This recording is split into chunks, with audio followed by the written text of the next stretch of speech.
Hi, I'm Tyler, and welcome to another episode of my Christian Music Week reviews. Each week I take 5 releases, be it albums, EPs, or singles, and after I listen to them all week, I come back here and I review them. I share what I think about them. So without further ado, let's get to this week's first release. Apollo LTD's new single, Soul Worth Saving. So before I dive into my thoughts on Apollo LTD's new single, Soul Worth Saving, let me just say this came across as a request from Christian Music Girl. Thanks, Christian Music Girl, for requesting this single. Now let's dive into it. So, pretty good song here. Stylistically, it's a pop and pop rock song with contemporary elements. Definitely a move away from the more pop alternative of Paul LTD's past. Sound-wise, a couple songs that this reminds me of is Audio Adrenaline when they came back for a few years, several years ago, under Kevin Max and Adam Agee.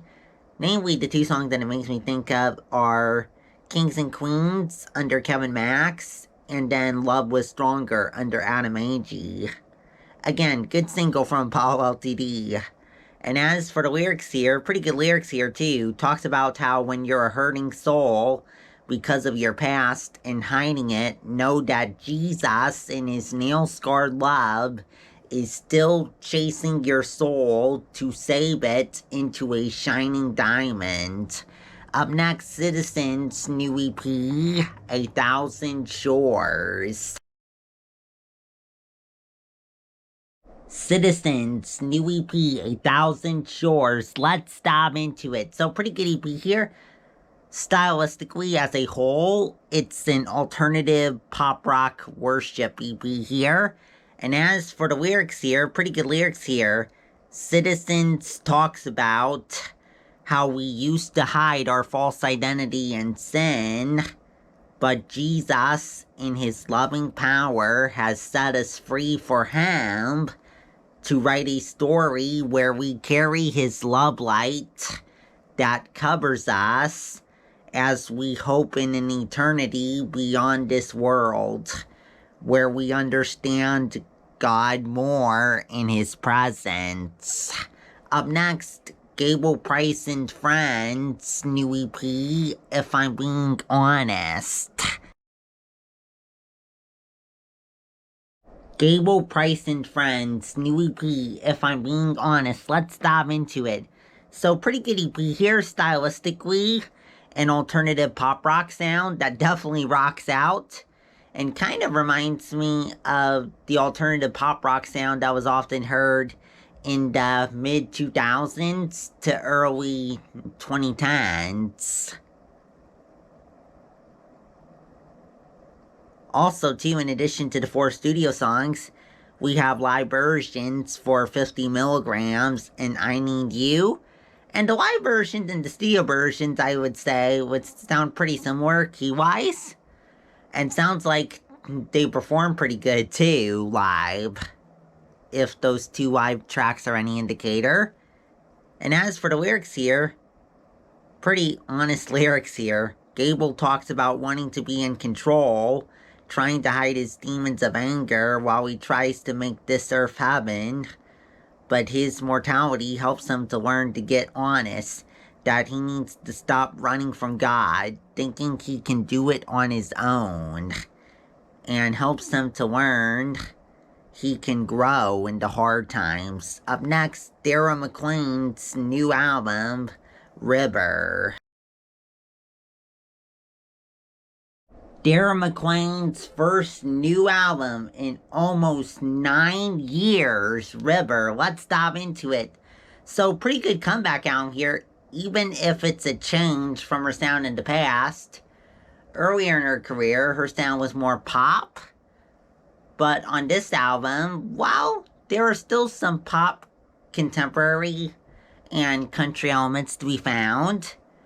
She trades that in, for the most part, for a more worship-oriented sound.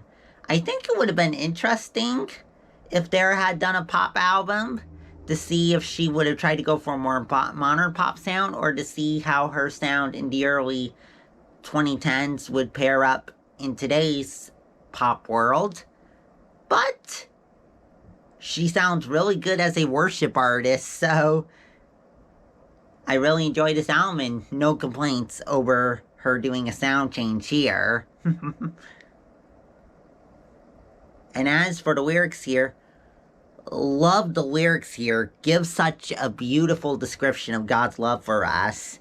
Dara talks about how God created us just as closely as a father loves us children, even in the dry seasons, with an unconditional, accepting love that we can't earn or lose, thanks to how Jesus and his redeeming grace made a way for deliverance from a shame-chained desert heart into a restored heart filled with new life that seeks to go deeper in our knowledge of him and follow where he leads. Up next, KJ52's new album, KJ52 versus Jonah. KJ52's new album, KJ52 versus Jonah. Let's dive into it. So, pretty good album here. Vocally, pretty much rapping vocals. And stylistically here, definitely a hip-hop sound that encompasses a few different elements into it, including trap elements, electronic elements, pop elements, and lo-fi elements. Pretty upbeat for the most part, whether it's in a hard-hitting form or more danceable form. There's a couple lo-fi songs on this album, though, that are a little more chill.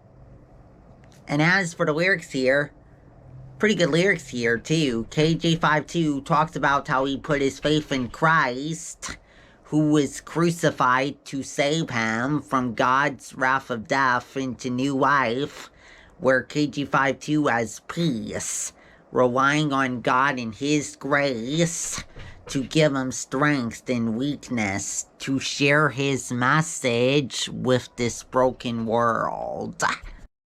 Well, that's it for this week. Come back next week for 5 more releases. If you like what's on this video, please subscribe. I put out videos every Friday at 9:30 a.m. Pacific Time. Also, if you have any thoughts on today's releases or what I may have said about them, let me know down in the comments below. Also in the comments, you can let me know if there's any awesome releases that came out today that you want to see in next week's video. Also, check out the playlist section for my Music Month and Dreams playlist, available here on YouTube and also on Spotify. And this month's edition of the playlist includes songs from artists like Manifest, Matthew West, Rhett Walker, Big Daddy Weeb, and others. So go and check that out if you're interested. Well, go now. See you next week.